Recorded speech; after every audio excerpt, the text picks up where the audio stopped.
So folks, we're on McLeod Trail in front of City Hall, and the bike track comes down the pedestrian mall and ends up on the sidewalk in front of City Hall, which is okay.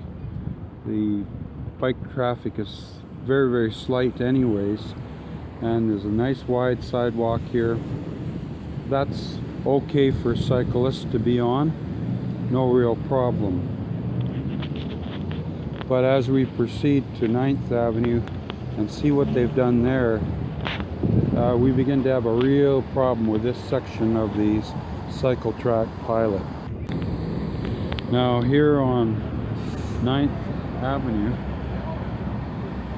it's McLeod Trail here and 9th Avenue over there, but the bike track going eastwards goes across the street onto the wide sidewalk, which is fine. You can see it go behind the bus stop there. But the one incoming going west, look what's happened. This is a one-way going east, and they've taken out this turning lane, completely sealed off the turning lane into the municipal parkade. So anybody trying to turn into the parkade on a big event is going to be blocking one of the turning lanes to the other. So go down from 3 through lanes to 2 through lanes and 1 turning lane. So now people going into the complex here,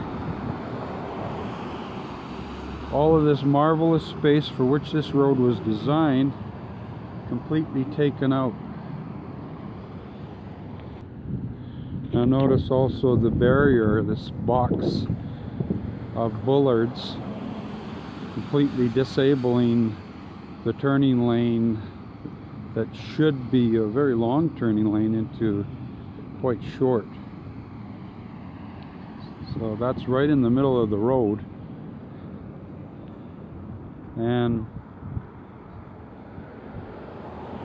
makes it a little bit hard too, turning in to the municipal parkade to get the second entrance, so it restricts that. Meanwhile, across the road, the eastbound bike track is contained within the wide sidewalk, which is okay, but I have a better alternative than plugging up 9th Avenue and Inglewood, and I'll show it to you in just a minute. Now there's the construction of our new civic library. Awful lot of empty space inside the design. Makes you wonder why they are not going to have a lot of books. It looks more like an activity center than a study center, which is, I guess, the trend of where we're going, but I don't like it. Meanwhile, back to the bike track. So you can see how the lane has been restricted here. The traffic just funneling through. That truck barely fits through this thing, and I guess that's the way they want it. So this baby has about foot clearance on each side through this barrier.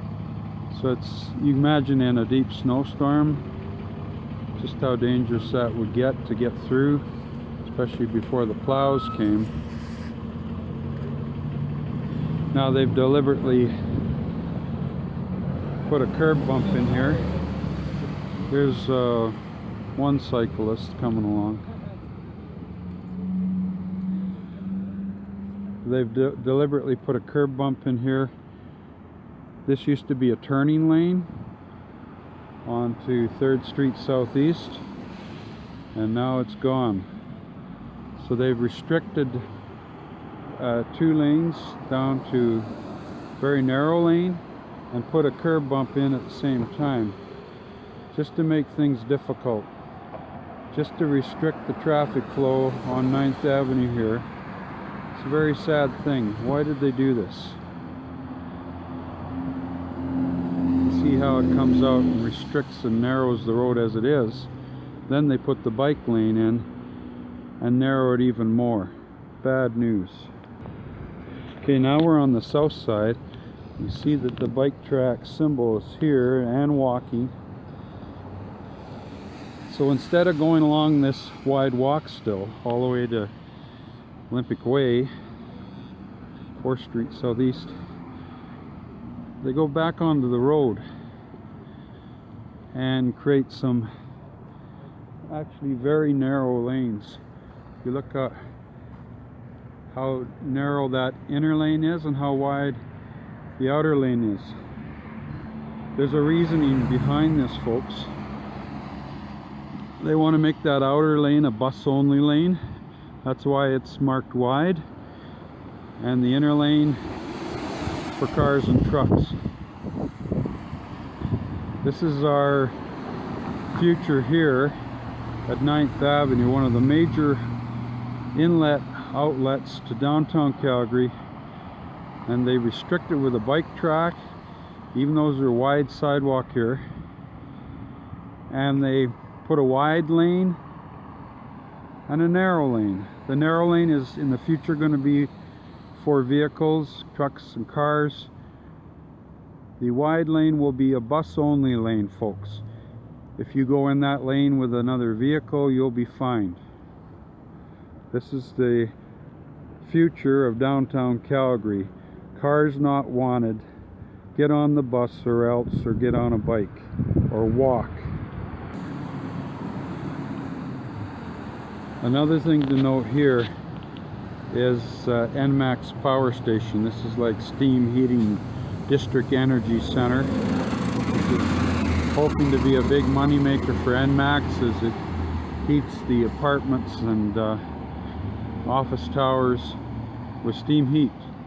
But look, this bike track right in front of a major power facility. So if there ever was an incident here that required emergency response, you've automatically got a barrier here. When the emergency responders stop outside of this, block the remaining lanes, you've got a problem. So on the one hand, we put up a big fancy district energy location, and it's got glass on the front, so it shows all the equipment and stuff, which may not be too wise in an age of terrorism. May not be the wisest thing in the world. But then we put a bike track in front of it, and it's also beside a rail line. If there's a major incident with the rail line, we've already got an automatic barrier here.